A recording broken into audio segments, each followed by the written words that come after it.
as good as can be expected, but no fucking notes. Ladies and gentlemen, boys and girls, children of all ages, YouTube proudly brings to you its greatest tag team for the world. We got the phenomenal Tom Dorsey. We got the bold bastard Bigsy.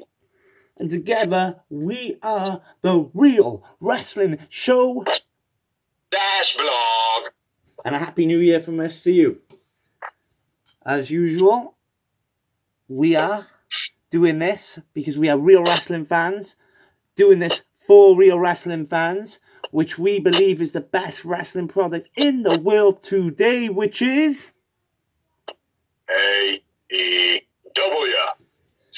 As we do on the Real Wrestling Show Dashblog, we run through Dark fast as lightning, and then we talk about Dynamite and what's been going on. Yeah. Because I have no. Obviously, the card was changed rather last minute, unfortunately due to another wrestling tragedy, being the passing of Mr Brodie Lee on Saturday, a.k.a. Luke Harper, a.k.a. John Huber. John Huber being his real name. Yeah. Obviously, very sad. Our best or our condolences go out to the family here on the show. Not just because he wasn't just a great wrestler, as what happens. Like, a lot of people have come out and basically said he's a great family man, which is great to hear, and a bad loss for them, obviously. Yeah, it's a big loss. It was a big loss, like it got to me. But not in a way like Benoit did. When Benoit passed, I was fucking heartbroken. Do you know what I mean? It was such a tragedy. My favourite wrestler, Brodie Lee, I know a bit of him, but it hasn't really affected me in the manner of, oh my God, the wrestling business has lost such an icon, blah blah blah. You know what I mean? It is sad, and it was a absolute wonderful tribute. Oh yeah. But for me, it's a loss. It did affect me. I did have a cry. Not afraid to admit that. But a lot of the stuff is being said online and things like that. It's like, oh, come on now. It's a tragedy. 100%. It is a tragedy. But, it is what it is. People die all the time. It's not like people are going, oh, the Dark Order needs to disband and all that. It's like, no, it doesn't. No. Man. It's like, if you disband the Dark Order, that's just going to shit all over his hard work, man. Yeah, and I've also seen people go, oh, there needs to be a new leader, and it's like, why does there? Yeah. He's been off TV for the last 2 months, no disrespect again. It's not me being a dick, but he hasn't even been mentioned. Dark Order have worked fine. Exactly. But yeah, it's an absolute tragedy for his loss. Very shocking to the wrestling world. I think what the biggest thing is the fact that he was so bloody young. Yeah, exactly. I said the same to the missus. I said, I haven't seen a tribute like this since Eddie Guerrero. And it was the same thing, because he was an active wrestler at the top of his game who was so young.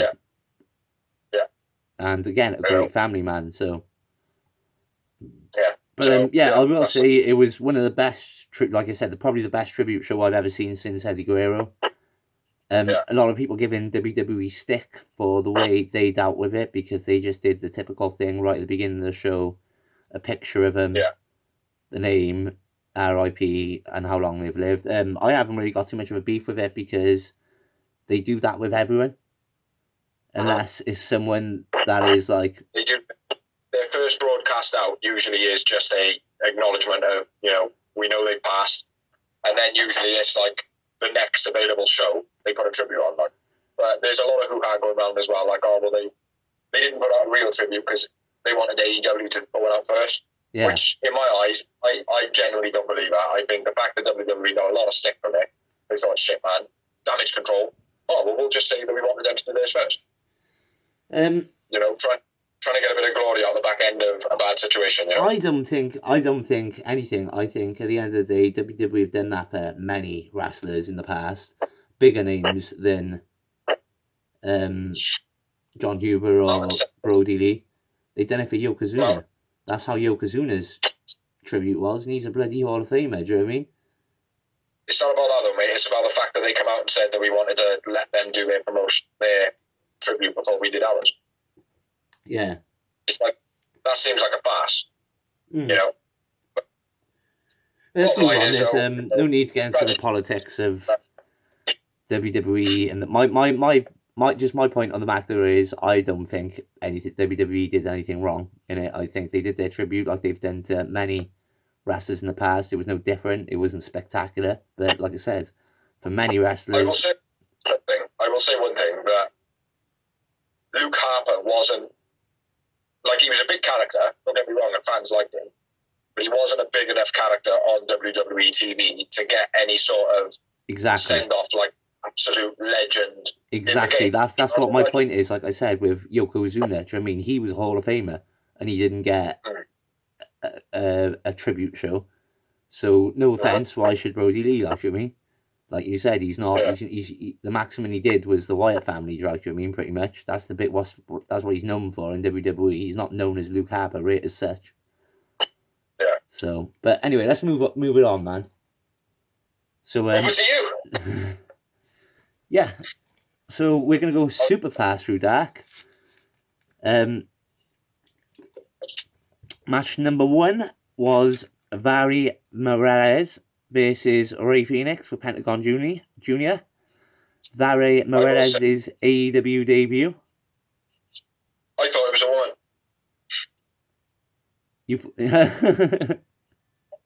Genuinely thought that he was a woman, honest to God. No disrespect to the guy, like he was reasonably impressive, quite unorthodox. Yeah, I liked him. I thought it was a woman's match. I genuinely did, mate. Until Phoenix came out, I was like, oh, what? Quite impressive. Well, not quite impressive. Reasonably impressive debut, I would say. Yeah, I thought so. I went with Phoenix. Phoenix win, and I went with Phoenix man of the match. I'll say Phoenix.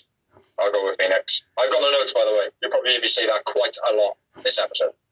Number 2 was Lindsay Snow. This was actual women's match. Lindsay Snow versus Penelope Ford with Kip Sabian. Kip joins commentary for this match.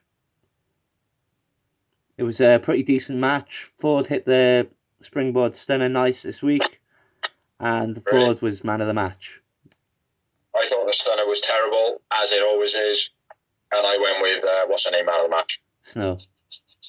Lindsay Snow. I think I did. Okay. I can't remember. I've got no notes. Next up was match 3. We had Tyson Maddox, Sean Dean versus Reynolds and Silver of the Dark Order. It was Tyson Maddox AEW debut. Beastie combo finished by Dark Order. They hit him with like 5 or 6 moves in a row. Bam, John Silver, man of the match for me. Standard practice, that is. I can't remember who man of the match. Probably John Silver. Probably. Next up, we had Jasmine Allure versus Anna Jay. 99. Ricky Starks randomly joined commentary on this. He didn't even mention it. Because Starks pre-taped. 99 wins, and I went with 99 man of the match. Yeah. Then we had the waiting promo with Matt Sydal. Britt Baker taking some digs, as she does. Saying, sure, you've got lots of victories, but against who?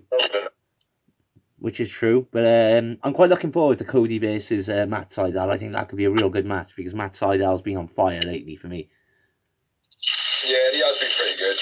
Very enjoyable to watch, mate. Very enjoyable to watch in the ring, I think. But yeah, the waiting room promo still successful for me, still going strong. Yeah. Match number 5, we had Rising, Nick Comoroto and James Tapia versus Team Taz with, what's his name? Brooke?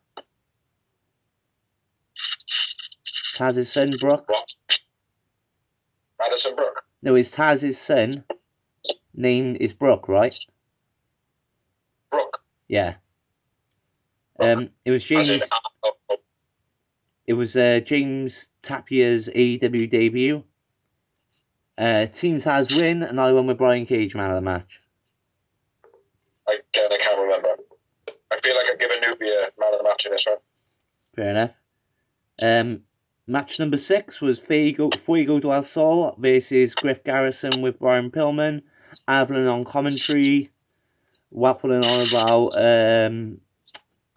Griff Garrison being the next participant in the pretty piece of shit thing. Pretty Peter pageant. Yeah. Nice repeated backbreakers by Garrison in the match. Beastie lariat by Garrison in the match. That was sick. Griff wins, and Griff is man of the match for me. No point waiting on me, bro. Just Griff. I'm just part of the furniture. Griff rejects Avalon's signed picture, setting it for the next match, obviously. Then we had the Baby Dudleys, Terence and Tyrell versus Santana and Ortiz. Good match this was, I thought. Nasty DDT by Ortiz. A beautiful diving springboard crossbody by Santana. He looked like Phoenix or Darby Allin doing it. Real nice. Nice overhead belly to belly by Terence.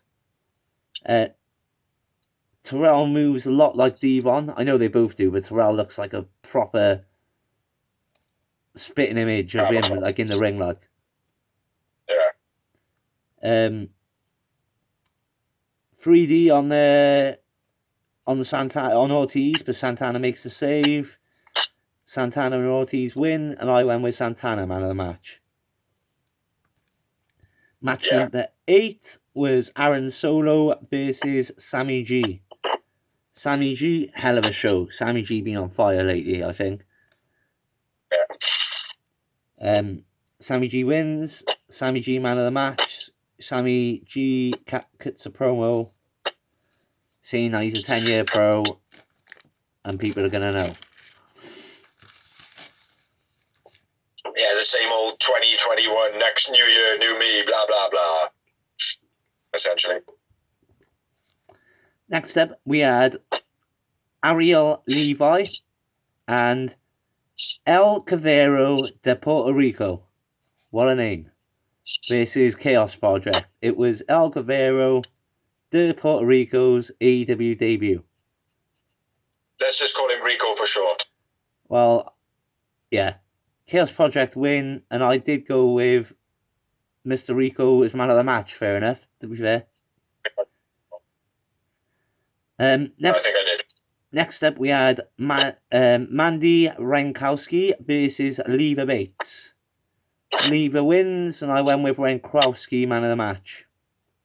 Yeah, I agree on that one. Terrible match. Yeah, it was pretty poor. Danny Limelight versus Matt Sydal was match number 11. I put a question mark. Was this match 2? Because in the waiting room promo, they even said, I've already beaten Danny Limelight. And he was like, who? She was like, who? So, but I'm sure these two fought already on Dark, right? Before. Possibly. I couldn't tell you right now. But if they haven't, then they gave away the result of this on waiting room. Yeah. Well spotted. So, yeah. But it was a brilliant match. Sydal wins, Sydal man of the match. But Danny Limelight, very impressive. He's been impressive for the last few wins. He's good, man. They should sign him. Yeah, definitely. Then they should sign Trey Miguel and team them together. Yeah. Or even have him join LAX. Proud and powerful. Yeah. I'll go with that. Next up, we had Vixen versus Ty Conti with 99. The Vixen looked a lot better than she did in the last time. The last time I pretty much ragged her out for being shit. Yeah, she still didn't look great, though. She was a lot better, though. She didn't look piss poor this time. But Conti looked real good for me. Conti wins. Conti man of the match. Yeah. She's going to go far, she is. She's a star in the making. I was saying that from NXT, bro. And the first time I seen her, I was like, she's beast. Her and energy. Yeah, definitely. Next up, we had match 13. I think, which is Royal Money, Baron Black, and Mike Werner versus the Gun Club. It was Royal Money's debut. Gun Club win, and I went with Austin man of the match. Yeah, I don't think I watched the last 2 matches. I couldn't keep engaged with him, man. My head was elsewhere. Yeah, but Austin cuts a promo at the end of the match, basically just saying we're the Gun Club and we're here to stay or some shit like that. I can't really remember. Next up, 2021, new me. Next up, we got the mini main event of the evening, which was SCU. This is Hybrid 2. SCU Hybrid 2. TH2. Yeah, it was a decent main event. I didn't write no moves on it. It was pretty standard on the moves front. SCU win, and I went with Kaz man of the match. I will agree with that. I didn't watch the match. I will watch the match, but I'm going to go for Kaz as well because the guy's a beast. The Acclaimed attack SCU at the end of the match. Then the Young Bucks make the save. Right. Little bit of storyline there then. Yeah. But that was that. Yeah. All nice rounded off for you in 15 minutes. Every time I try and talk, Ozzy talks over the top of me, unfortunately. But I do apologise for having no notes. I am doing my best. So, yeah. Enjoy the blog for what it is. Rough around the edges. Big C's notes flew from under his settee and flew away. They're somewhere, but like Dorsey said, I'm sure they'll turn up as soon as I finish the blog. But there we are. So that's dark. Let's move on to the Dynamite.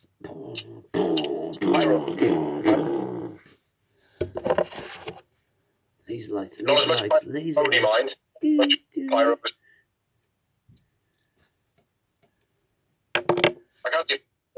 My eyes. Ding. We still recording. Ding. Ding. Ding. Ding. Ding. Ding. Ding. Ding. Fuck Vince. There's our 10-bell tribute to Mr Brodie Lee, which this show was a tribute to Brodie Lee, and what a fucking phenomenal job they did. Yeah. A 10 ding salute there, that was. They certainly sounded like dings, not bongs. You know what I mean? So, the 10 ding salute. 10 ding ding. Brilliant way to start the show. All of the roster, all of the backstage staff, everybody was out on the ramp. The family. There must have been one person in the back on the camera, like trying to fix everything, like, do you know what I mean? Like the one involved, but I mean, there was a lot of people. You know, so yeah, nice turnout. Yeah, absolutely brilliant. Especially considering they had a massive show planned already. Took a lot of balls for the company to just go, nah, we're going to postpone that for a week as well. Yeah, and fair play, they nailed it from top to bottom. Absolutely amazing. Like I said, I can't remember a better tribute show since the Eddie Guerrero win. Had me in tears a few times, man. Yeah. Genuinely did. So, and nice start to the show. 10 bells. Everybody standing up front, showing up for the occasion, and then fade to black off with the first match, which was actually, first off, it panned out to Jon Moxley. See, and this is gonna be terrible for me. I have no notes, so I do apologise again. Jon Moxley, obviously being one of AEW's top stars, but mainly because Jon Moxley and Brodie Lee basically came up together. They basically, on the indies, were main rivalries in CZW and other promotions. Yeah, he had a good speech, man. Right? Yeah, everybody did. I didn't think there wasn't a bad speech on there, really, was there? And obviously a lot of people know him from not just the independent scenes, from being in WWE as well. But yeah, real nice words by Jon Moxley. But yeah, as Biggsy said, kicking off the first match, we had Matt Hardy and Private Party versus the Young Bucks and Colt Cabana. And as it was a Brodie Lee tribute night, a member of Dark Order was representative in every single match of the night. Except for 5, who probably had the best job of the night, and he was chilling out with -1. Negative one. -1. -1. But yeah, good matches, right? Yeah, it was a brilliant match. You could see the passion in Colt Cabana's eyes. Fair play. Yeah, he was upset from the beginning. He was. Yeah. Opening the show, I would imagine it was a big responsibility for him, like. Mm-hmm. You know, but he did well. They all did well. Fair play. Yeah, the whole show was great. I mean, like I said, it wasn't WrestleMania-esque classic 5-star Dave Meltzer Japan matches, but every single match was great. It was a great tribute. Supposed to be. No, exactly. That's what I'm saying. Exactly. Still had high moments from me though. I can't recall all of them at the moment. Yeah, but I don't know where my notes are. But. Yeah, but there was a second rope springboard moonsault by Colt Cabana was nice. Mm-hmm. And a twist of fate by Matt Jackson was good.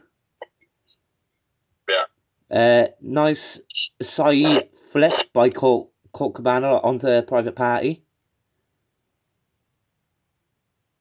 A guillotine over the rope, then a crossbow pin by Hardy and Quen. That was a nice little combo tag move. Yeah. Cabana and Matt sent over the railings by the Hardys. Yeah. Jim Nice. Juice. It was a real good part of the match. This was where it was like it really like it didn't suck me in fully, but it sucked me in a lot. Where it was like, right, get them out of the way now. They smashed them with like 7 moves. Then next, not John Silver, Private Party and that doing a load of flips. You know, front flips, back flips, blah blah blah. Matt Hardy hitting the side effect or whatever he hit, and then just at the last second, you know. Nick Jackson comes in for the save. Yeah. And Colt comes in for the save, who actually makes the save. Yeah. But yeah, sucked me in completely. I was like, no, man, it can't be the first match they fucking lose. Yeah, exactly. You know what I mean? And then the save me, it had me, caught me, sucked me right in. Which is what you want, which AEW do well. I've always said that. Yeah. Gin and Juice, twist of fate, moonsault, then shooting star press. By Private Party, like you said, Private Party and Hardy. And then Hardy gets a chair at this point. And Mark Quen's like, nah, we don't need to use a chair, nah. Yeah, do you know what night it is, you fucking mongo? Yeah. Yeah, I liked it though. Good spot in the match. Yeah, exactly. It added a bit of storyline, maybe a heel turn there for Matt Hardy. Matt Hardy's already turned heel, I think, don't you? Well, I don't know, mate. I don't know, he's a weird character. He's all over the place, mate. You can't tell if he's playing a good guy or if he's playing a bad guy. You just kind of follow him for what entity he is. You know? That's the strange thing about Matt Hardy. Well, the thing is, mate, all he has to do is go behind the door and change his clothes and go, delete! I am Damascus! Yeah, right. I know. He's got to wait for the crowd to come back for me for that to be done. But anyway, moving on back onto the match. At this point... Referee gets on Matt Hardy with a chair. What was that, bro? I said the referee gets his eyes on Matt Hardy with a chair. Yeah. And then Matt gets a nice stiff punch to the face and almost bashes his head on the chair on the way down. Yeah, off Colt Cabana. Yeah.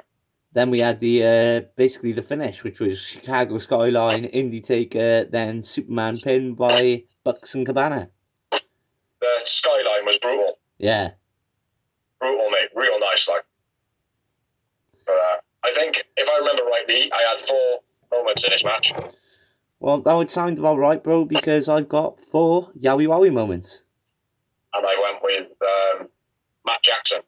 Well, I think. The Bucks and Colt Cabana win, and I went with Colt Cabana, man of the match.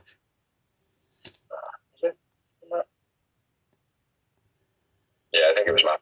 But at the end of the match, the Acclaimed interrupt. That pissed me off. Yeah, it pissed me off too. I thought, here we go. And then when he went, I've got a problem with this Dark Order stuff going on, I was like, right, okay, you haven't said shit, you haven't said crap. That would be disrespectful. He's going to say something, it's going to be like something like, tribute to Brodie Lee, blah, blah. Do a rap with the tribute, like. Yeah. And then when SCU then came down and attacked them, I was like, I get it. Yeah. But again, it sucked me in. Yeah, my missus she was as soon as they came down, she was like, "Oh no, come on! I know rappers are like hardcore, like, but that's just taking the piss they can." And then as soon as SCU come on, she was like, "Get him, boys!" I was like, "Yeah." Yeah, it got me as well. But yeah, they throw in the Acclaimed, the SCU jump, the Acclaimed from behind, throw him into the ring, and the Young Bucks and Colt Cabana fuck him up. Yeah. And then we pan out to Darby Allin talking about Brodie. Yeah. First time that you see Darby without makeup on AEW, I believe. Was he not wearing makeup at all? Was he? I can't remember. No. Just Darby Allin as Darby Allin. Which again was a beautiful little touch, like, do you know what I mean? But I was a bit what's the word I'm looking for? I was a bit confused by Darby Allin, that. Because everything he said was like, well, yeah, I don't really know Brodie Lee. I just kind of wanted to wrestle him as soon as he came here, and I knew of him and everything like that, and I wanted to wrestle him. Yeah. That was all he said. Like, it was a nice tribute, don't get me wrong. But it felt like there could have been someone better in his place. You know what I mean? It felt like he should have been in the list of people. Where, like, some people had single segments and other people had, it was like one after the other. I think he would have fitted. Yeah. Yeah, that's true. I agree. I thought there was someone bigger that could have had that singles. Not bigger, but someone who knew him more that could have had that single spot. Like Darby's a great name. He's a big talent. He's influential. What he says, people are going to listen to. But listen to what he actually says, and it's kind of like, it would be like my missus going, well, yeah, does he, he likes to go out on his bike, and he like this pot, blah blah blah, blah. And it's like, well, how would she know? Do you know what I mean? Yeah. It's kind of that, like, it's like, yeah, she knows him, Yeah, I thought it was a bit of a. I thought it was a bit of an awkward position for Darby as well. Lovely tribute, don't get me wrong. Yeah. And what he said was nice, but I do feel like there could have been somebody else. So maybe even Eric Rowan, like, do you know what I mean? Yeah, no, I think they should have had the referee Bryce that broke down in tears in that part, to be honest. But they still would have needed another one later. They still would have needed one to fill Darby's spot. So, but like I said, it was a nice tribute from Darby. It just, for me, I think, a little bit underwhelming for him doing the tribute. Yeah, like I said, he should have been in the list for me. But yeah, beautiful tribute still. Right, bro, I'm gonna dark order this shit a sec. And I am just gonna have a hiccups for a sec. And the next match up was John Silver, Alex Reynolds, only joking with you. It was Evil Uno, Stu Grayson, Lance Archer versus Eddie Kingston and Pentagon and Phoenix. Only joking again, it was Butcher and Blade. Just had to throw that in for Dorsey because he just literally told me what to write, and I'm the fucking champ. Nobody tells me what to write. Motherfucker. I never told you to write a damn thing. I told you to say something. Huh? I didn't tell you to write a damn thing. I told you to say something, bitch. Get it right. He's lying. He said to write this down now. He tried to force it upon me, and I said, no, I ain't having that shit. But nice touch straight off the bat. Lance Archer was dressed up as Luke Harper, which was Brodie Lee's character in WWE. Suits him as well. Mm-hmm. If Mrs. allows it, and AEW and the fans and everything like that's cool, Lance Archer should keep that look. Yeah. Yeah, I agree. He looks. I agree, yeah. But straight off the bat, big boot from Big Uno into Eddie Kingston's chin while the referee's checking in for weapons. Yeah, that was beast. But before that, I gotta say, nice promo by Eddie Kingston right in the beginning. He comes down and he's like, oh, I love you, Brodie, blah, blah, blah. Brodie, you're the man. Respect to your family. Now back to business. And I like the way he still kept it real. Like, he kept it wrestling. Like, his voice went as well. Yeah. When he was saying it, like, which is a real tribute, really. Like, do you know what I mean? If your friends and your family and all that are literally like bubbling in their throat from the pain of it all. Yeah. When they're trying to do things, like, it always gets me. Do you know what I mean? Mm-hmm. It's like that one didn't particularly, but I felt it. You know what I mean? So yeah, well done, Eddie Kingston. Yeah. But yeah, like you said, boom, fucking. He could do more than anything, that bastard. Yeah, exactly. It's a joke. It's a joke, man. Yeah, that was beastly though, the way they started the match, while Uno just bam, like you said, attacks while the ref is looking after him, looking for weapons. Bunny intervenes, allowing Butcher to get the advantage. She normally does. Yeah, I was quite late on, that was. Yeah, I know. Mate, like I said, I'm not unless there's massive moments, I'm not noting them. Like, I don't want to note just choke slams and stuff. Fucking talk back to the champ. Bro, right, you ain't the only one with a title, okay?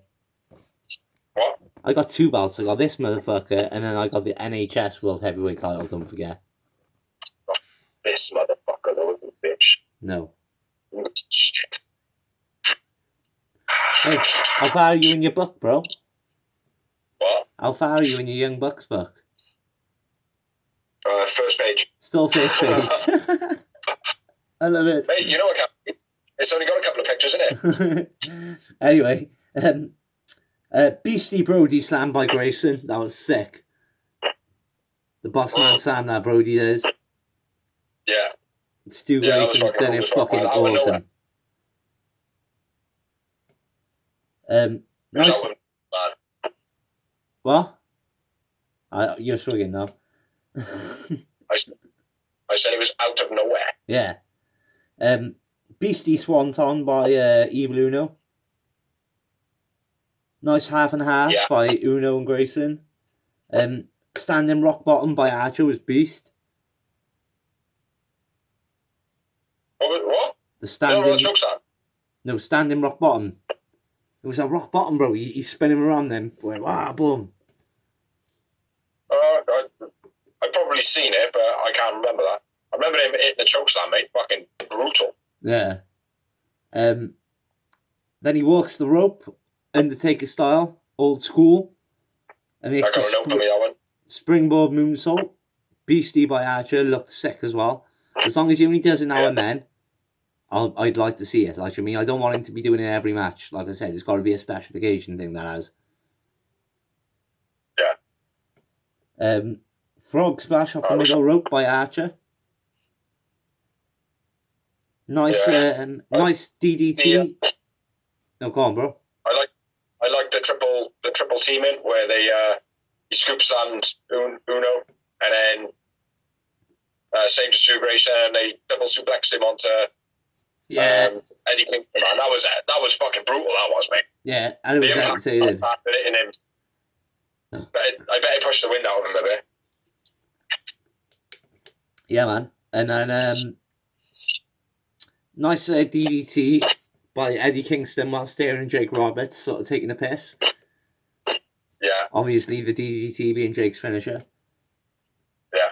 And then... Man who created DDT. Yeah, exactly. Over the top rope springboard DDT by Grayson was beast. Yeah. Then the fatality by the Dark Order. Archer and Dark Order win. And I went with Lance Archer, man of the match. Yep, I went Lance Archer as well. And I believe that I had 6 moments in this one. I would believe you're probably about right because I had 5 yowie motherfucking moments. It was a real good match, this win. I thought everyone performed in this match. Yeah, they did. It was when I haven't got my notes now, I pictured in stuff that I wrote in dark brackets so I can remember. I know it was Lance Archer who was man of the match. No, I didn't. No, sorry, I went with Blade, man of the match in this one. That's right. I know I wrote in the brackets. I went with Blade man of the match, and I wrote at the bottom, Lance Archer was a very close second man of the match. The only reason Blade took the man of the match for me is because how much of a fucking beating he took. Yeah. He took a beating from everybody. Like, he was the bump guy in that match. Like, do you know what I mean? And I got to be fair, he fucking sold it well. So, yeah, it wasn't Lance Archer for me. Lance Archer was a very close second, but it was a toss-up, mate. But for me, you know how much I love Braxton Sutter. You know? But yeah, he was a man of match. Beef. So I believe it was 6 moments. I went with 5, and I went with Lance Archer. They all attack Eddie, including Jake Roberts got involved this time. My missus did say, fuck me, man, he looks real tired after that. And I was like, well, he does suffer with emphysema and stuff, so yeah. If the guy finds it hard to talk, like, after nailing the DDT, of course, he's going to be struggling, like. But big up to Jake Roberts, he sold it well, even though he is struggling. It looked good. Yeah. Hit the old ripcord clothesline. Yeah. Which apparently he invented that as well. Did he? I'm not sure on that. They did mention something. They did mention something in commentary that he did that, and he went, "Oh, the guy who invented it." Well, Jake was definitely one of the first ones to do it that I remember. Yeah. So, but I'm not sure on that fact as a fact, like. I'm not. And then the next tribute were, as I said, I found this strange that Darby Allin had his single win, and then right after that we had Dax from FTR, Arn Anderson, Colt Cabana, and Bryce the referee tributes. Yeah. Now for me, I would have put Bryce where Darby is. Yeah. And I would have put Darby in the list of people. When you said earlier on about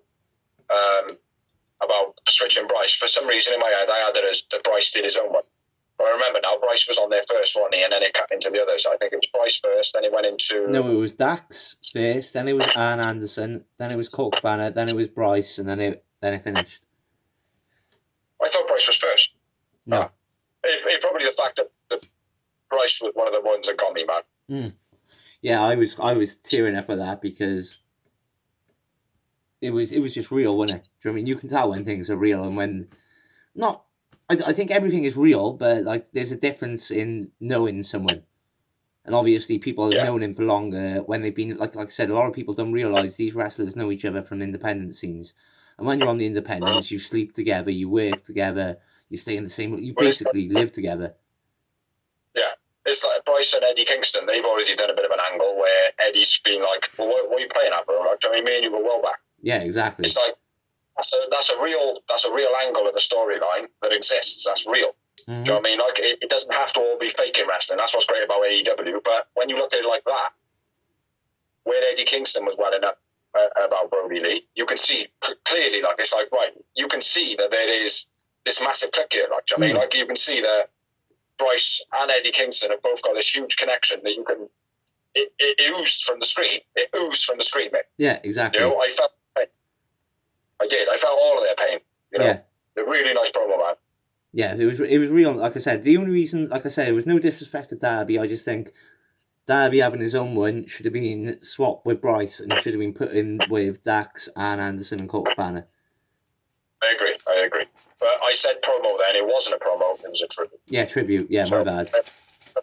Calling it a promo there.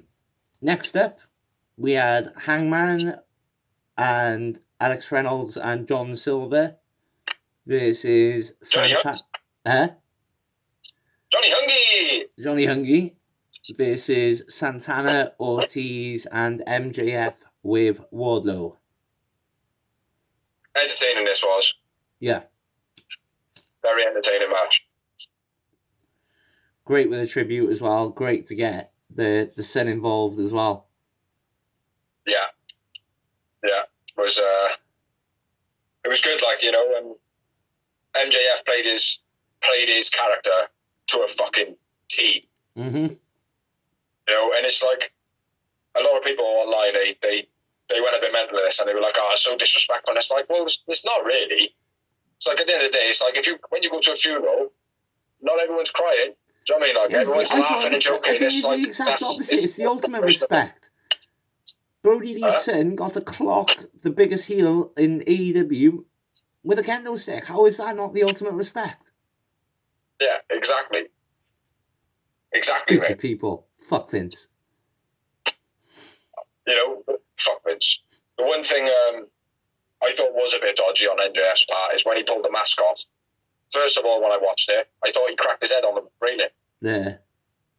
I thought when he went like his head went down and cracked the. Oh my god, where's my hair gone? Cracked his head on a railing. Yeah. But yeah.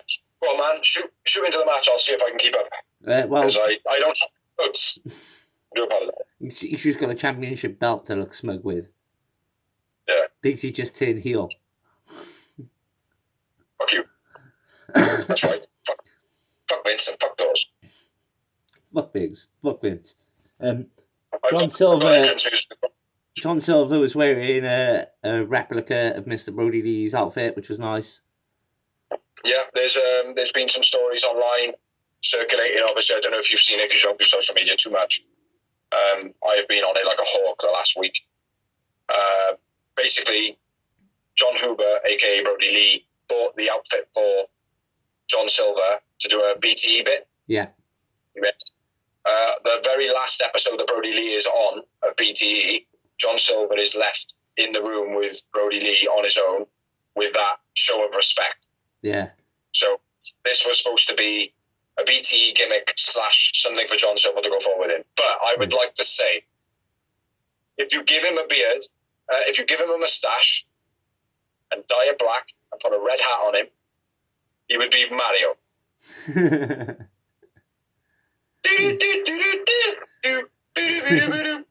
Hey, look at me. I'm John Silver.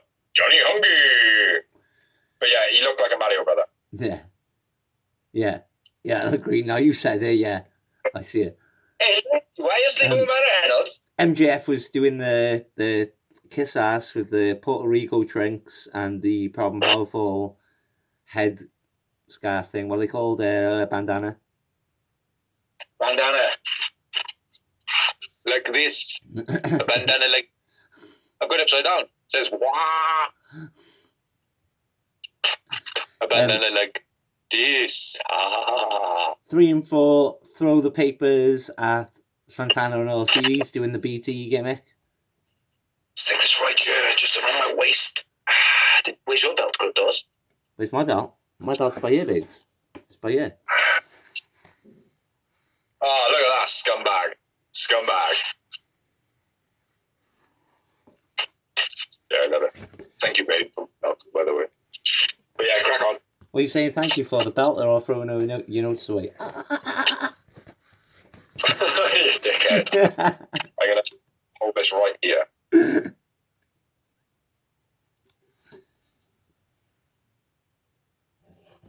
Carry on.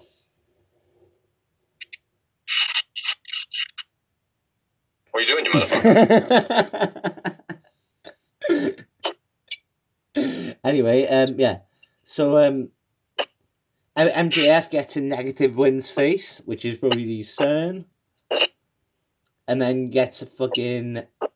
No, not yet. Ortiz does something to Silver while running into a reverse neckbreaker, which was beast. I don't know what happens, but they're running, and John Silver just goes boom, and just bangs out some fucking neckbreaker out of nowhere. He does like a Canadian destroyer. It's like a very varied Canadian destroyer that he does, man. It's fucking beautiful. Yeah. But he grabs Santana, grabs him in like a monkey flip type thing first, rocks him back, jumps up on the top of his shoulder, and then that's it. Next thing you see, Santana's on his head. That one's a bit later on, bro. Oh, my bad. That was awesome as well. Who were talking to? Nice jumping neckbreaker by Santana. Crappy bowling ball neckbreaker by the Inner Circle. Yeah. The floppy fish by Ortiz. I wrote that down myself. The floppy fish, I wrote it in capitals as well. Big boot by Hangman to MJF. off, and then MJF comes off the top rope. Silver takes everyone out. Roll through cutter by Santana. And then here we go, the part you're on about, the modified destroyer by Silver, I've written, is a beast. Fucking beastie, mate. Yeah, absolute beast, mate. The guy is an animal. And then Wardlow takes out Alex Reynolds. And then Redbeard runs down. Yeah. Which was a nice touch.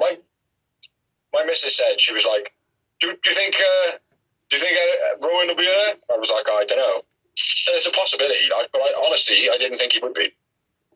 I kind of did. With him being a free agent, I kind of thought, yeah, he's got to be there, mate. I was thinking, like, oh, it's a bit cheesy if he was. You know, but worked out nice. Yeah. Nice little tribute. You know? Yeah, so Redbeard runs down, takes out Wardlow. MJF takes Brodie's the Dark Order's mask off Brodie. Receives a kendo stick shot, which was pretty decent for a kid, gotta be fair. Yeah, MJF sold it wicked as well. Yeah. And then the discus clothesline by Silver. Yeah, it's like, love the tributes to to Brodie Lee. Loved them. John Silver's one on the hand though. Now this is probably more Ortiz's fault, but Ortiz just stood there, just going, just waiting for him to do it, like, you know. Yeah. When he like, he did nail it, you know. But it was a bit, I don't know, a bit emotional maybe for everybody involved there. Yeah, definitely. But for the wrestling side of it, didn't quite sell as well. But for the emotional side of it, sold absolutely fucking good. Yeah. I mean, so. But I had quite low moments in this one. I believe I only had 2 or 3. You're probably right, bro, because I agree. I went with, Hangman 3 and 4 won the match. And I went with John Silver, man of the match. Yeah, I think I went John Silver myself. And I had just the 2 Yowie Wowie moments. Yeah, I didn't have high ones in this. I know it was 2 or 3. Brilliant match, though. Very entertaining, very emotional. And then after the match, John Silver breaks down.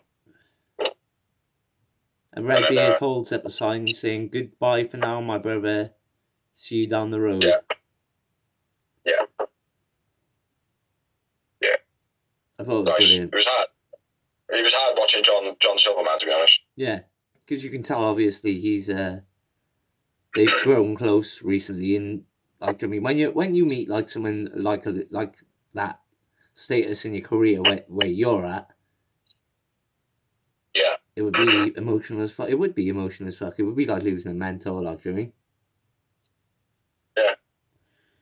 But yeah, great tributes all around again. And then we had Eddie Kingston private single tribute to Brodie Lee. Which again, we know Eddie Kingston on the mic spits are real, and again, it was a lovely tribute. It was great. He says really good stuff. He said that. Yeah.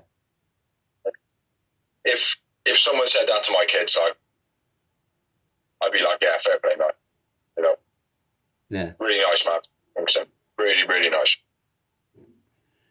Yeah, Eddie Kingston gets some stick, mate, but I like him. I really do. I think he's been nothing but positive since he's come. Yeah, well, negatively positive, because Eddie Kingston is all about the negativity. Like, Eddie Kingston is just a miserable fucking twat. Like, do you know what I mean? People talking all the time though about him, so. Yeah, exactly. He's done his job properly, but he has been a positive from the beginning, I think. Mm-hmm. Like you said, but a negative positive. You know, he's a very dirty motherfucker. But the guy can hit a promo on anything. He can hold his own in a match, and he puts people over well. Yeah. More than anything, he puts people over well. Exactly. Because he falls like a fat shit. Next up, we had Anna J, 99, from the Dark Order, and Tay Conte. This is Penelope Ford with Kip Sabian and Miro and Britt Baker. Yes. Good match, this one. Yeah, it was a real good match, and you know what? I was looking at it, like Anna J and Tay Conti looked equal to Britt and Penelope. Now, you look at them as all single stars, Brett and Penelope are far superior. Yeah. But as a tag team, I was like, do you know, actually, I think 99 and Tay Conti are a better... they're a better named team, actually. Not named, but they mix together better. They should call it Tay and J or J and Tay. Yeah. That'd be a sick name. Sort it out, Vince. Tay and J would be a cool name. Yeah.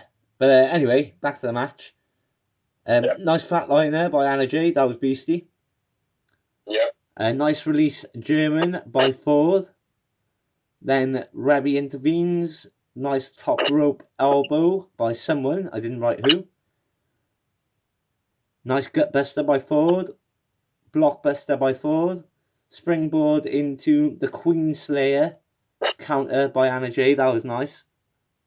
Yeah. And she's selling that move real well. Like I said, she ain't just choking him, she's ragging him, which I like. Mm-hmm. I like that. I bet the opponent doesn't, because I appreciate it's going to fucking hurt, but it looks real as fuck. Yeah. And then, Conti and Anna Jay win. And I went with Ty Conti man of the match. Tay Conti man of the match, and I had one moment. I had. Ooh. Again, it wasn't a bad match. It was a good match this run. Mm-hmm. A lot of stuff going on. But, there wasn't anything like massively stand out. Nobody hurt themselves. Nobody botched any moves. Nobody did anything overly fantastic. So yeah, it was quite low. But outside of like the big names, as in like Shida, obviously Britt Baker would be one of them. But outside of them, these are the names to watch for me: Anna Jay, Tay Conti, Penelope Ford. They're the future, like. Yeah. Definitely. Britt Baker's already made. That's what I mean. That's why I didn't mention it. Yeah. But definitely, man. Tay Conti is, at the moment, she's probably one of my favourite female wrestlers. Tay Conti and Shida. Yeah. Definitely in AEW, definitely. Mm-hmm. Next up, we had, Shivani is demanded to the ring by Britt Baker for an interview. Oh, Britt comes. She gets like a couple of words out, and then Thunder Rosa just bashes the fuck out of her, basically. Yeah. Comes out and jumps over behind. Yeah, she does the whole, it's all a setup. It's all a conspiracy. Mm-hmm. It's a rig. It's a rig. It's a big rig. Which was a nickname of Luke Harper, a.k.a. Brodie Lee, a.k.a. John Hoover. Yeah. There was need for the words. Not that they needed to be said, but there was need for what she said. Mm. But then Thunder Rosa congratulated her on her speech. Did she? By a punch to the back of her. So. Moving on to next week, which was meant to be this week, but it's not. Snoop Double Dizzle. Snoop Double Dizzle is going to be there. Snoop Dogg. Kenny Omega with Don Callis versus Rey Fenix with Pentagon Jr. for the AEW World Title. Beastie match.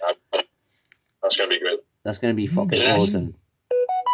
Unless he plays some fucking stupid card where the Good Brothers turn up. You know? And it ends up being like, thrown out sort of thing. Like, the match goes ahead, but he wins on default sort of thing. Like. If now you've said that, that's probably what's going to happen. Because for me, it's a bit of a waste for having Kenny Omega versus Rey Fenix for free. Yeah. But anyway, it is.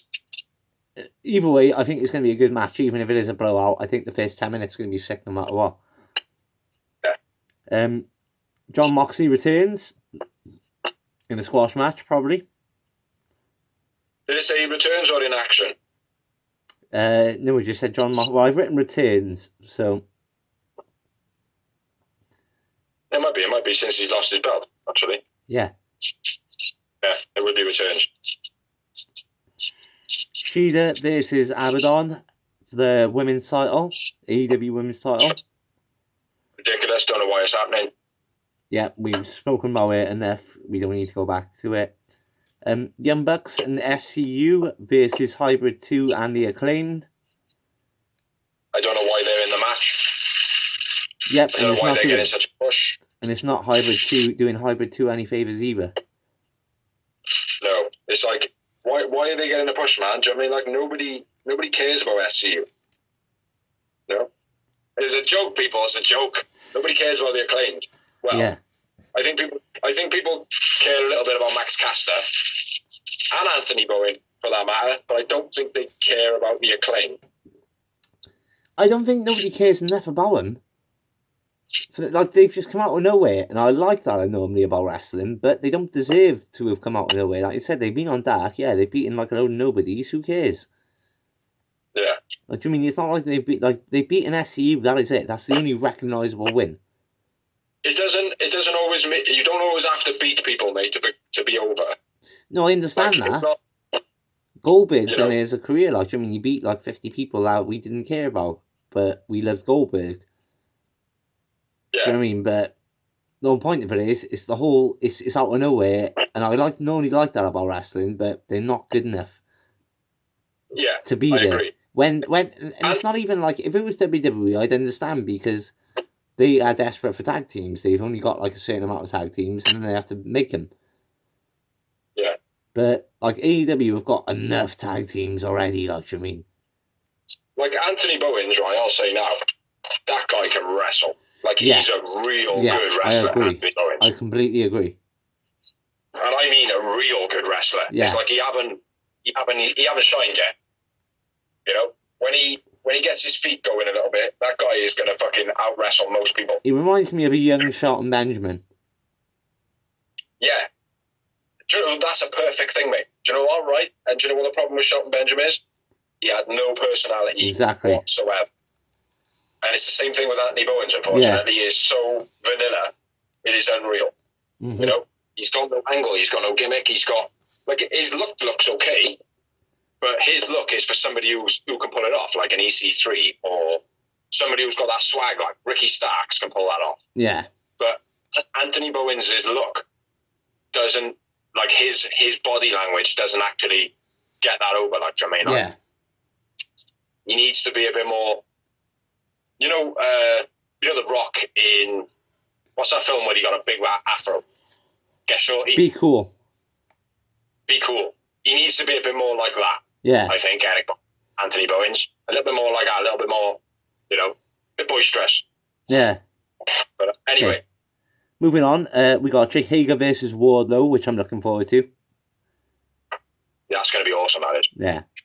They're making it, they're going, oh, it's the time the Inner Circle are going to implode. It's like, well, no, it's not. It's just Wardlow and Jake Hager are going to kiss for the first time. You know? That's all it is. They're going to realise that they're actually better together. They're going to become an unstoppable tag team. Exactly. That's what I think. Which needs to happen. The Brothers of Destruction renewed. Yeah, and then they need to break up at the end of it. Yeah. And then go on a, no, it was your fault, no, it was your fault, no, it was your fault. Fight each other for a couple of months and be like, all right, we done with this now? We got out of our systems? Yeah. Yeah, all right. A bit like Sheamus and Cesaro did in WWE. Yeah. Yeah, I think that could work really well for him, right? Next up, I'm really looking forward to this one. I hope it could be a great match. Is Cody versus Matt Sydal. I like this written down on paper. Yeah, that's the problem. Yeah, this could go either way, like, couldn't it? You know, it could be great, it could be shit. Yeah. But on paper, though, it's a fantasy match right now. Because, like I said, Matt Sydal is one of the most entertaining in-ring competitors right now, like, Jeremy. The problem with Sydal, right, I feel, is if he goes in there now and he wrestles Cody and he beats Cody and he wrestles great, or if he goes in there and he loses to Cody but he wrestles great, he's not going to go anywhere. Yeah. It doesn't make a difference what the outcome is. Because the guy is like Sean Spears. Yeah, he's vanilla. It's not so much, like, I think vanilla's the wrong word for where they are, like, but they are the guys that will forever be floating around because they're great at what they do, but the fans just will not get behind them. Yeah, they've got no character. They haven't got enough character. Yeah, or they I haven't got love a Sean gimmick. Spears. Right? He's a great wrestler. Always said it. Brilliant wrestler. Absolutely brilliant wrestler. What he does, all of the moves that he does them to such a perfection. It is unreal. Yeah. But I can't follow him. Yeah. He doesn't make me go, oh yeah, man, this Sean Spears match, can't wait to watch it. Like, you know, Yeah. Darby Allin asked me to do that, and you know, a few other people, you know, Lance Archer even gets me to be like, oh, fair play. Lance Archer has got me now. He used to. Yeah, he never used to, but now he does. Like, yeah. I mean, he's got me captured. Sean Spears has never had that. Like, yeah, Matt Sydal again, like you said, he's in the same boat where, yeah, it's like, what? Yeah, great worker, but he can put everybody over, and he can put himself over, but only on wrestling. Yeah, you know, he's very much like a Chris Benoit, mate. Do you know what I mean? Yeah, but Benoit very much was just. But Benoit was just so amazing in the ring. You just wanted him to succeed. Like, I mean, he was like a Daniel Bryan story. It didn't care. That's the only difference. Yeah. It's like Matt Sydal is a fantastic wrestler, but you haven't got that. There's no backstory about like how hard he's fought and you know how hard he's wanted it and everything like that, and you know what he's put into it, being a smaller guy, blah blah blah. There's nothing like that around Sydal. So yeah, but yeah, unfortunate. I think it'll be a decent match, but I don't think it's going to be really any outcome for anybody in the match. There's nothing significant going to change, basically, in AEW's world. But anyway, Jericho will be on commentary for that show as well. Always love Jericho commentary. And then moving on to New Year's Eve Smash Night 2, which again is being postponed by another week because this week being postponed, the next week's being postponed, it follows on. The TNT title will be on the line, and it'll be Darby Allin versus Brian Cage. Looking forward to that. Yeah, that should be alright. That's definitely going to be a brawl for all, though, at the end. There's going to be a melee there with Sting and Darby Allin and Ricky Starks and Will Hobbs and Orange Cassidy. Yeah. Mox might even get involved in that. Yeah. Then we've got Jurassic Express versus FTR. Britt Baker versus Thunder Rosa. That should be a beastly match. Yeah. Then we've got Chucky T versus Miro. That'll be alright.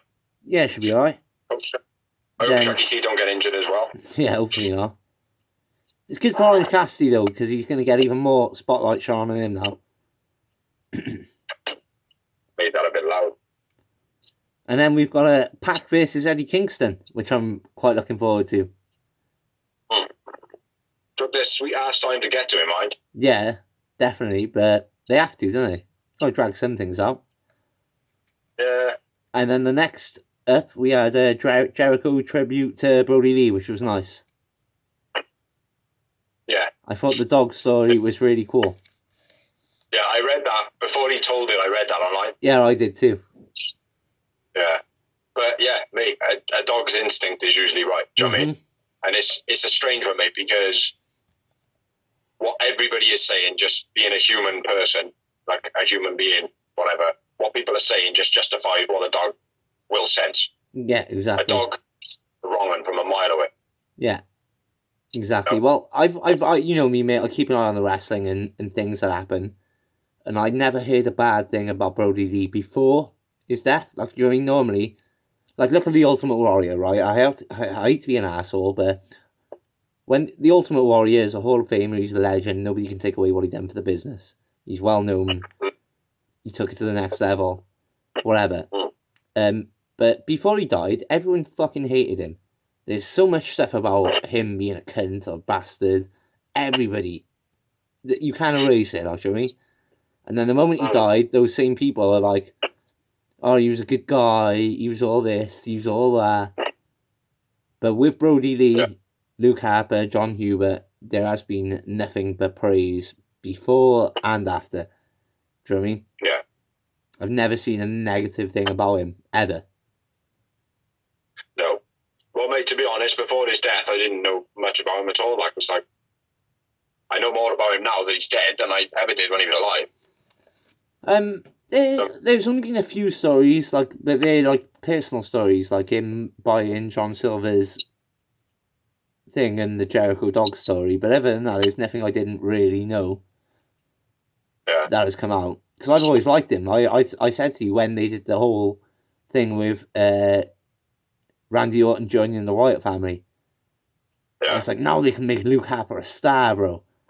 And the crowd were behind him. Like, I mean, that's when Wyatt first went, this guy's fucking piece, fair play, bro.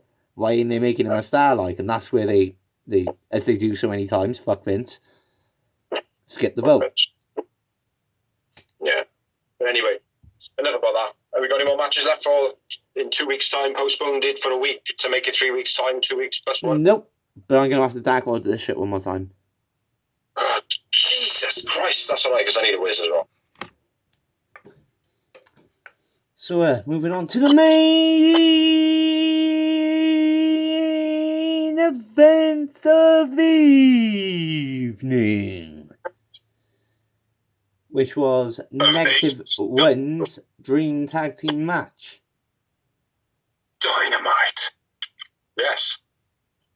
Which was Go on. Not to sound negative or anything like that. I don't mean any negativity from this.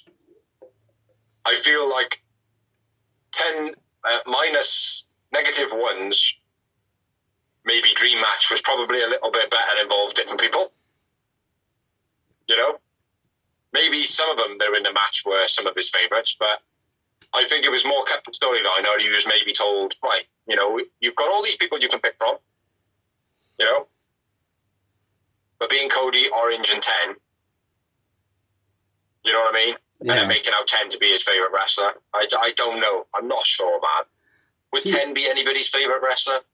Well, it depends. You got to remember, bro. When they're backstage, you might be his favourite person. So then when he sees him in the ring, yeah, I didn't think of it like that. No, like I really don't mean any negativity by this, but it's like, I don't know. It's like there was a lot of people around that could have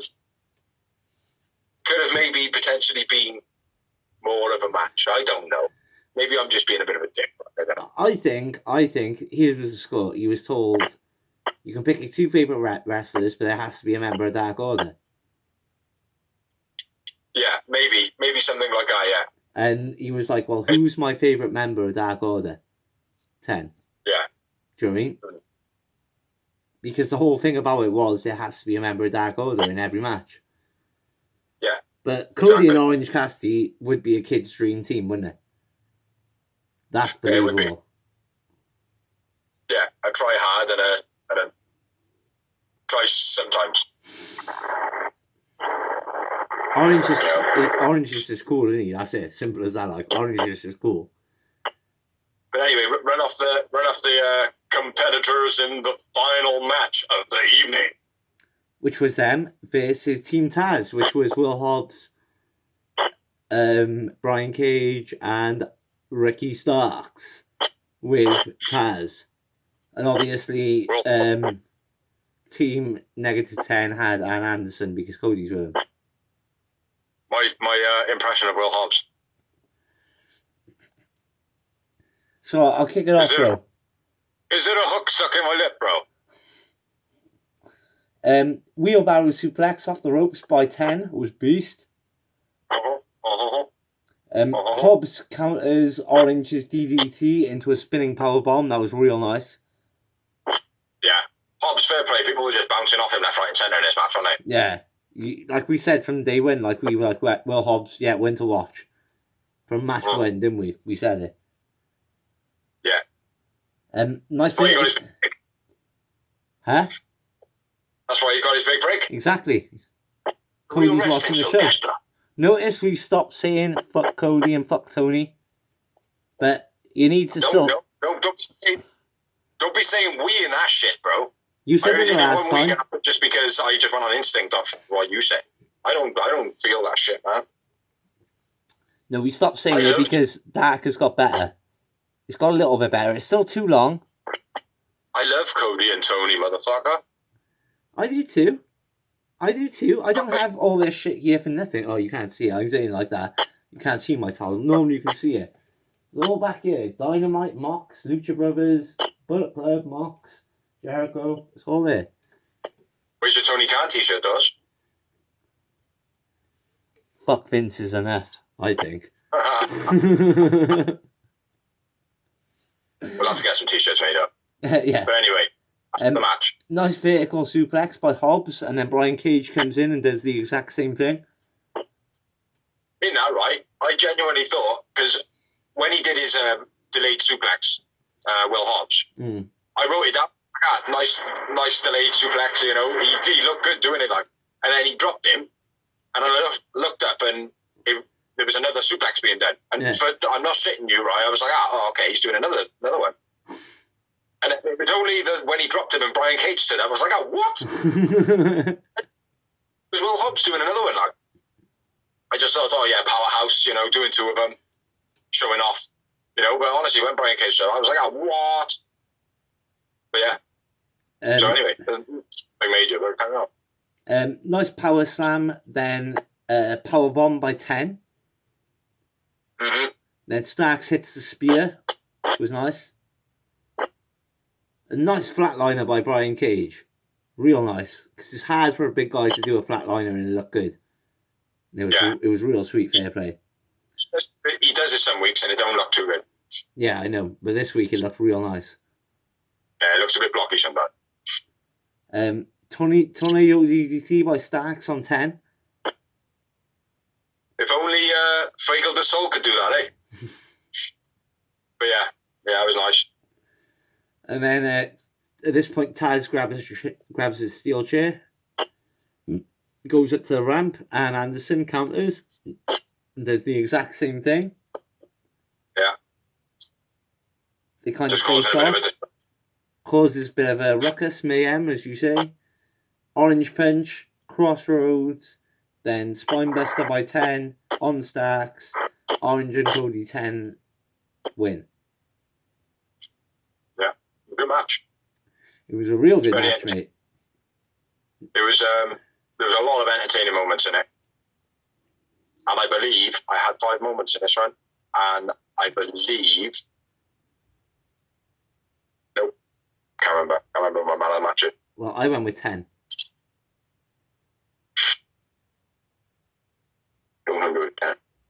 Would they fight again? Team Taz. I think I remember Hobbs, you know. Fair enough. I think I remember. And I had 5 moments, I believe. Do you know what? I could be.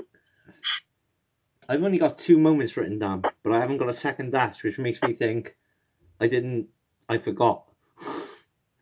I started writing moments and I just forgot, and just got involved in the match. Because if there's no bracket to finish it off, that means I haven't finished. So I've got notes. I lost my notes, by the way, so yeah, I am a bit shit this week. Yeah, but it was a great main event. It was a great match. And then Team Taz attack at the end of the match.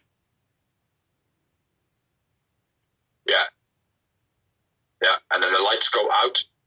Oh, when the lights go out, who's going to be on the ramp where Mox normally comes from? It will be Darby and Sting. Yes, it will. Well, there was 2 light outs, actually. Yeah, first it was Darby. You ruined my bit, man. Oh, what was your bit? Well, first off, it's Darby, and then the lights go out again, and then it's Sting! It's Sting! It's Sting!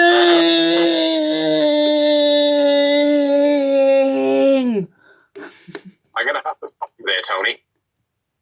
You're all right. Genuinely, duck your head down a little bit, so I can see you. A bit more.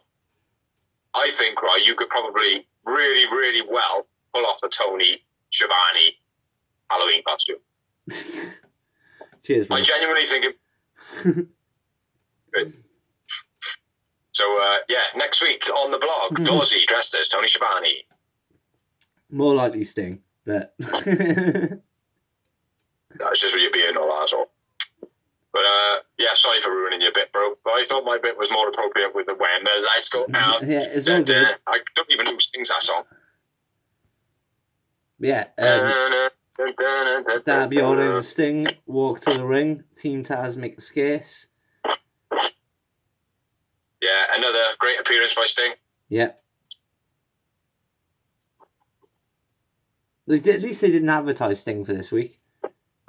Yeah. Yeah, at least they kept that as a bit of a shocker. But when Darby walked halfway down and then stopped walking, kind of give it away anyway. Yeah, I know. But, 10 out of 10 for effort. Yeah, and then basically it goes to the adverts and it comes back and it's the Cody speaks on the mic and introduces Brodie's family. Yeah. Again, I didn't love it, obviously, but again, Cody was trying to fucking grip back the tears and all that. He broke a little bit on the mic, which, again, that got me. Yeah, well, he will do because, like I said, Cody would have known him from WWE and... Yeah. Yeah, but it did get me. And then when Brody Jr. then put the boots down in the centre of the ring, that was a nice touch as well. That was ultimate, mate. Like, as soon as I was like that, if they're bringing the kid to the ring, they got to bring the boots. And the missus was like, what? And then when they put the boots in the centre of the ring, I was like, that's the ultimate respect. The 10 bells and the boots in the ring, like. Yeah. Yeah. All wrestlers should get it, really. Like, I mean, it's not hard to do, like. No, it's not, but the difference is, though, bro, what happens if, like, 3 wrestlers die in a week? You do 10 bells. What, 30 times? You still do 10 respect. It's like in a war, bro. If 1,000 people die, they only do, like, the 10 bell salute. They don't do 4,000 10 bell salutes. They do one to memorise all of them. They do it, bro. Do it. They only do it, right, for people that die young. They shouldn't, mate. And the ultimate legends. Like, when Ric Flair dies, he'll get the ultimate send-off. He should do, yeah. But I hope AEW, mate, right, no matter what their wrestler is, even if it's a green one, even if a green one dies, they should still get their 10 bell salutes. Because at the end of the day, if they wrestle for AEW, and I'm not saying, like, oh, well, no, you've got to be a certain person of caliber and have a certain degree of value. But it shouldn't be like that, mate. At the end of the day, if someone has fallen in the wrestling industry, if they've wrestled for you, there should be an opportunity to be able to be like, oh, yeah, we salute that person. Or even, right, if a wrestler dies in the wrestling business, why can't they put up on the TV, R.I.P, year of their birth, year of their death, 10 times on the screen? Do you know what I mean? Like, something easy like that, mate, depending on who the person is. And I know people that turn around and go, oh, well, who gets a screen bell and who gets a real bell? I get that, like, but at least you're on it with a 10 bell. You know what I mean? I feel what WWE do is enough. The R.I.P at the beginning. For me, personally. I do. Yeah. I don't know, man. I think being wrestling and being the way that it works and how, like, kind of close to real life they keep it, I think it's 100% suitable. Yeah. To have things like that. Yeah, definitely. But anyway. Yeah. Yeah, well, it is what it is, isn't it? But anyway, it was a lovely tribute, and then Tony Khan makes -1 the permanent TNT champion. Now, I've got this written in the news, but I'll just say it now. Basically, what he means is the current TNT title design, that actual belt, was not a replica. It's the real TNT title, and he's retired that actual design of the belt. So, -1 is keeping the original TNT title. There's going to be a new design, which Darby Allin is going to be walking around with now. So, they haven't actually retired the belt. They've just retired the actual design, the original belt. Which I think is an absolute beautiful thing to do. Everything they did with this, my missus balling. It welled me up. I thought, like I said, I think what a brilliant time. In especially in the times we're in now, with a pandemic going on, hard times. And that kid, you know, you can't replace losing a father. No. You can't, but fuck me, did they try their best to make his life amazing for one night. Yeah. Well, it was more than one night, mate. Like, after he was fighting with all sorts of wrestlers, like, do you know what I mean? All through the New Year's party and stuff like that. Well, yeah, that's in the news. Yeah. That is in the news. It was nice, mate. But, yeah, Tony Khan give him the belt. Everybody had a bit of a hug. And then, yeah, the tribute video to him. Yeah. Right? I was crying like a fucking baby from beginning to end. Yeah.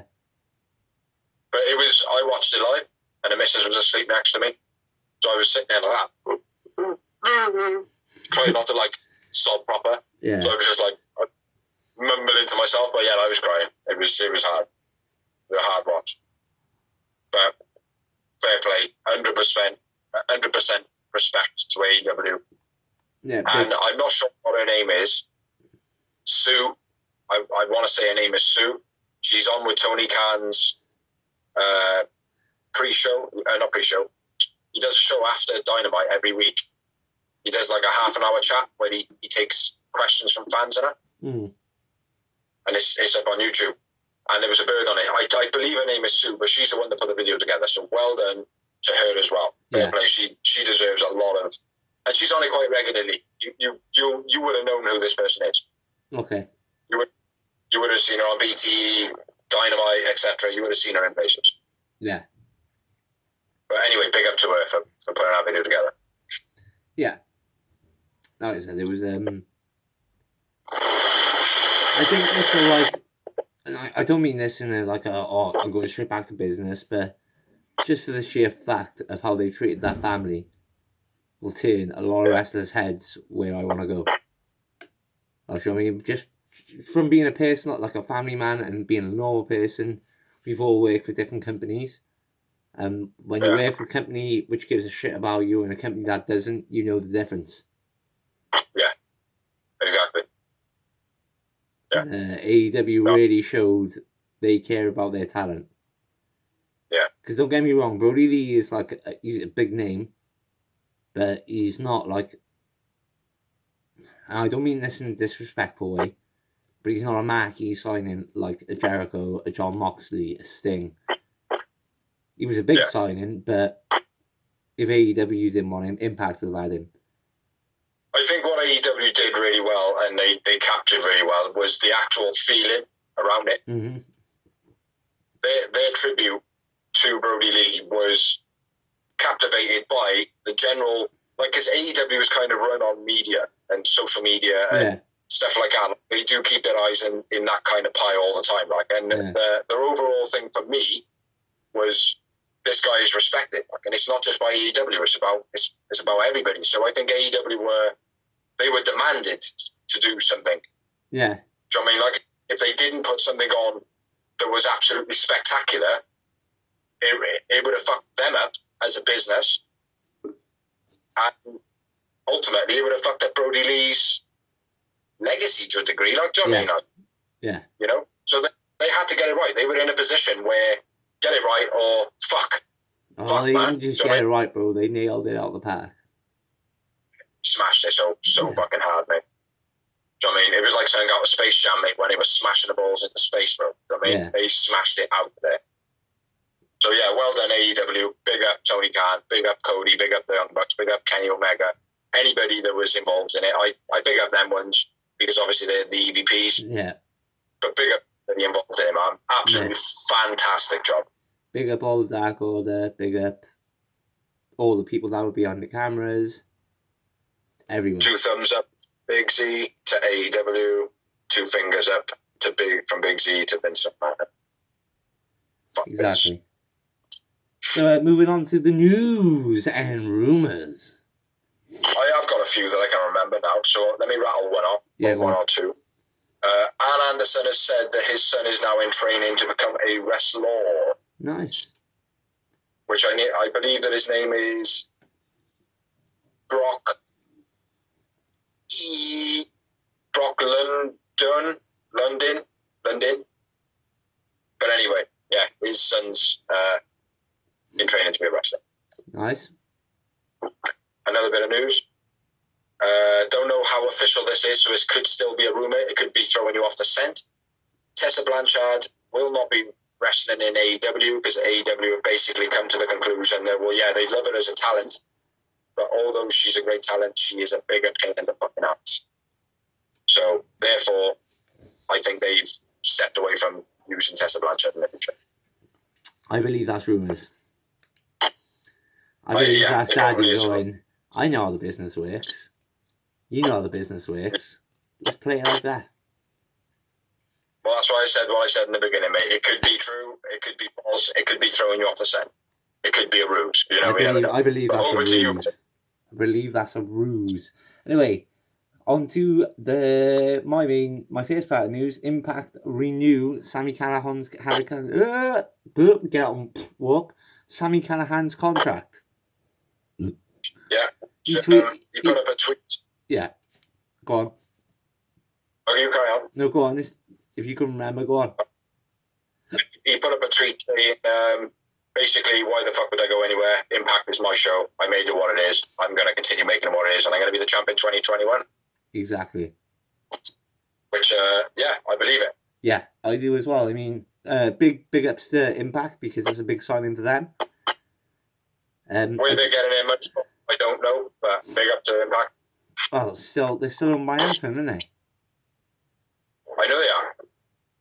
But Anthem, they've got a couple of networks and stuff like that. I don't know, there's a lot of money being pumped in there at the moment, mate. Exactly. I mean, Impact are getting their money from a company, but they're also a smart company. They're not just pumping money into nothing. Like RBD, mate, do you know what I mean? Him being there. Yeah, but like I said, he wasn't signed to a long-term deal, was he? Yeah, well. The next step, nice gesture, CM Punk and Mick Foley donate all their next month's, maybe, I'm not sure, I read month or 2 months merchandise sales to Brodie Lee's family. I did read 1 month, but also I believe Pro Wrestling Tees are also doing the same thing. Yeah, I believe I did. I think I read something about that. I might have. But just on John Hoover's t-shirts, I ordered myself one for my Christmas money. I got the one of a skull with Brodie Lee's beard and his moustache, which is big. I thought about it, but I'm skint as fuck at the moment. I just bought myself a Sting hoodie, so. Anyway, what's the next bit of news? The TNT be out retired. We've already spoke about that. AEW almost hit 1 million views this week with the tribute show, as you would expect. I'm very surprised at that. I'm not. See, I'm not. I am, because now AEW have got to obviously realise that a lot of their access is on things like Fight TV. Now, the internet at the moment, because it's running so fast, you can watch everything on the internet, and you can watch anything.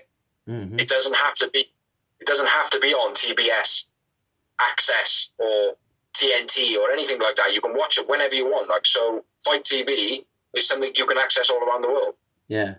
They don't get figures from Fight TV that I believe. I'm not 100% sure. Yeah. If but they you can say the same for the network. And I know that the demographic keeps changing at the moment, where things you are can say recorded the and same stuff for the like that. WWE network. 2 seconds. Like, music never used to be what it is now. Now I think it's the iTunes is the one that dominates it. Mm. You know, but it's like not everybody downloads music from iTunes. You know what I mean? I never ever have. So, exactly. But you can't get an exact figure. So, they're 997,000 people. He's like 977,000 people, or whatever it was. That's like 23,000 people off the mark of 1 million. Whereas now, before this happened, the message was like, do you reckon they'll break 1 million? I was like, break 1 million? They should break like 3 million. Easy. Well, I knew they never were going to make. I knew they were, because there's going to be too many skepticals on this show. Anyway, skeptical fans, which will be like, well, they're just going to kiss ass to Brodie Lee. I don't want to watch it. Mate, I don't care what anybody says, right? The world and their dog involved with wrestling tuned into AEW on Wednesday night. Yeah. I don't care what anyone says. Everybody and their farmer's dog fucking watched that show. All the wrestlers were promoting it before it was up. That's going to make that. But people would have accessed it elsewhere, not just on Genuinely TV. It's like, I'm not sure how far their network reach is in America themselves. I'm not sure if they're just on the north and not on the south or whatever. Yeah. But I would imagine, mate, people in the south would have watched it via some sort of an app. Yeah, exactly. Like I said, it's not like it used to be. Like, I mean, like when they're talking, like the Monday Night Wars, you were talking 6-7 million viewers. That's because they could demographic it because it was simple. They only watched it either live, recorded, or on repeat. Because there was no internet. I appreciate that. There was no internet. There was no other way to watch it. But that's what I'm saying. So this 997 figure or whatever it is, I think it's a bit unfair because, like I said, even WWE wrestlers were promoting this before it actually happened. They were via Twitter, via Facebook, via all the social media networks. They were sharing the tweet of the tribute from AEW. Do you know what I mean? That's big. Yeah, I understand that. You know, their fans would be seeing this. You know, that's promoting AEW. Like, if you want to go on that though, if you want to go on that, this isn't the only show that's broke 1 million. No, I know that. But all is I'm very surprised that it was as little as just under 1 million. I was genuinely expecting them to have Raw figures. Genuinely. I genuinely was, mate. You know, I'm very, very, very, very fucking shocked. But anyway, what's your next video? AEW only had like just under 600,000, so. AEW? Yeah, sorry, NXT. Yeah, I know. So they stole a lot of their viewers or whatever. And when the demographic breaks down, mate, you'll be able to see who had the best quarterly parts and stuff like that. AEW won it all round. We know that. People would have been flicking back and forth TV. A number of WWE talents have turned down renewals of contracts. Yeah. Holding out for a bet, apparently. They're due to low figures, but WWE have also said, well, we agree they are low figures. We're not going to push you anymore. When this COVID situation calms down, we'll renegotiate again, basically. Yeah. Yeah, which is basically saying, give me a pay rise, boss. But noting that, it's also noted that WWE are out of hoarding talent at the moment because they can. Out of what? Hoarding talent. You know, the one thing we get pissed off about. Yeah. They're getting out of that now, like. Yeah, well, we'll see, mate, because they're still trying to take a lot of Impact's top talent now, though, isn't it? No, they're just talking to him. Yeah. Talking, poaching, same word. Britt Baker shared the tweet. It's the last bit of news. It's again about Brodie Lee and -1, pinning Adam Cole, the NXT legend. Yeah. For the TNT title, nonetheless. Yeah. Defending his TNT title. Yeah. And he also had a fight with Top Flight. Yeah. And he battered them for a good 3 minutes that I seen on video. And he also was involved a little bit of a hustle with Ricky Starks. Yeah. Was there anyone else? But yeah, he was smashing up a Dark Order with a kendo stick as well. Yeah. And John Silver tweeted out that Brodie Lee Jr. beats us up worse than Brodie Lee. Mm-hmm. So that was a nice bit anyway. It was awesome. But the main news. Go on. It was awesome, mate. I think everything AEW did this week. There's nothing you can say. No. They didn't step a thing out of line, man. No. And one last bit of news. Not one last bit of news. One last bit of news, and then we'll talk about the main piece of news that's happened recently. Paul Heyman has got his eye on the next big thing. and I want to say his name is Patrick Bordeaux, but I think I got that wrong. I don't know. You mentioned him a while back, but there's a guy in football, American football at the moment, who's basically tweeting around that he's the next big thing, tagging himself as it, and then Paul Heyman has tweeted that, shared it. Jim Ross has also had his eye on the guy for 3 years, and I that was it. I remember Jim Ross saying about him actually a while back. Yeah. Yeah, that's something. But the main bit of news is obviously Mr Brodie Lee has lost his life. Yeah. That's the main bit. It's happened this week. And apparently he died from a non-COVID related illness with his lungs. And today I read that JR has said that what he is understanding is that he had a double lung failure and that he was either not fit enough for a lung transplant, or he wasn't deemed emergency enough. What's the word I'm looking for? Critical. Say again? Critical. Yeah, like critical. He wasn't. It wasn't critical enough that he had a transplant, basically. So it was deemed that he wasn't on the list. He didn't make the list, like, which is fucking sad, really. If there is any truth in that, like. But I did a little bit of research on it. For a double lung failure, that would normally, or under normal circumstance, be double pneumonia, which is caused by a bacterial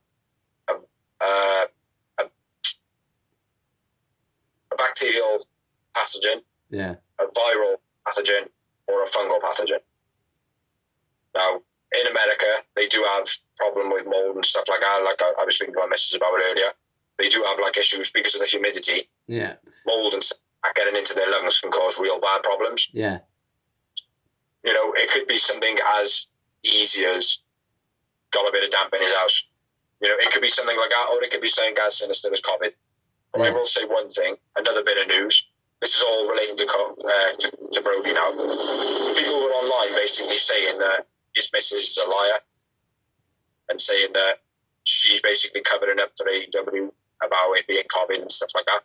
Now, fucking shit, it's got nowhere in the place, man, at all. And it made me quite angry, like, to be honest. Mm-hmm. Well, there was another guy as well, right, saying, well, this is just a work. Do you know what I mean? It's just a work. He's not even dead. Like, it's like, fuck you, mate. Do you know what I mean? Like, it's like, how fucking low have you got to be to try and get a fucking like? Do you know what I mean? How fucking low is that? Like, do you know what I mean? And it's like the family are having to deal with all this. Like, do you know what I mean? I know. It's fucking devastating. I will say, overall, as a wrestling community, big up. But any of those fucking scumbags which are jumping online, and I'll just even negativeness towards WWE, like, do you know what I mean? Fuck it. The guy has died, like, do you know what I mean? There's no negative needed. Yeah. So, just fuck off, like, do you know what I mean? Let's just take the positivity out of it. Like AEW did. AEW promoted not the passing of John, but they always said, the celebrating of his life. Jericho did the best thing. It's like when the show first opened, it was very solemn, it was very down, and then Jericho said his bit, and then he was like, but let's kick it up a notch! This is the Jericho show! And Brodie Lee is being celebrated, like, it just uplifted us so much, I felt like. Exactly, mate. It was done so well. So well done, AEW, man. Well done, AEW. Well done, all the talent involved. Backstage, in stage, cameramen, everyone. Because, like I said, it was the best tribute show I've seen since Eddie Guerrero. Yeah. It really was. Very, very, very sad. But that's. I can't think of any other news that I got. I know I had a couple more, mate, but I can't remember them. No, that's it for me, brother. That is it. Apart from, obviously, Negative 10 signed a contract. Yeah, that is another one. Signed a future contract. a future contract. So when he's eligible to wrestle, he's already got a contract with AEW. Yeah, another one as well. Matt Hardy put a tweet out for Maxwell as well and said when they're both at the right age, they will fight each other for the championship. So yeah, it's all going on at the moment, man. Yeah, man. You know, Brodie Lee, you know, although he's lost his life, which is a massive unfortunate, there's shitloads of storylines that come out of it. You know? Yeah. So, the legacy will live on, definitely. So rest in peace, Brodie Lee. Mm-hmm. You know, tribute show. You know, when you write this up as a title to put it on YouTube, make sure you put it as the tribute show. Yeah.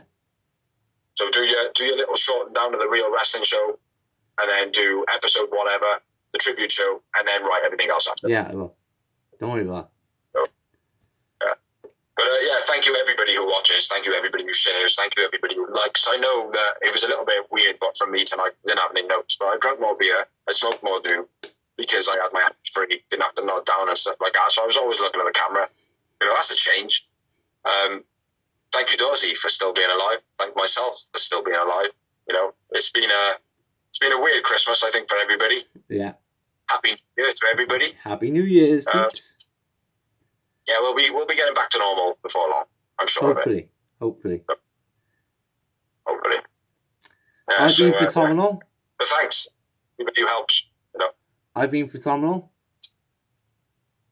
I've been Big Z. Hold on. I've been your motherfucking champion. Yeah. Yeah. He hasn't got a cool Sting hoodie, is he? Nah. Oh, yeah. Bit of the alien stuff under. Bit of Christmas merch. Look up late. Boop.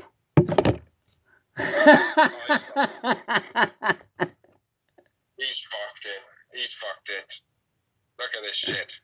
Get in there as well, and he's fucked it right up. But yeah. Have you finished recording now? No, we're good. We have been the Real Wrestling Show _blog. Thanks to everybody who shares, likes, comments, and shares all that shit. Hope you all stay safe. Brilliant fucking tribute to Brodie Lee. Big up AEW as a company. Regards to their family. But what a great piece of humanity. Not just wrestling, humanity in that show. Yeah. And yeah. Nice to see. We'll see you all next week, people. Now fuck off till then. I need a minute.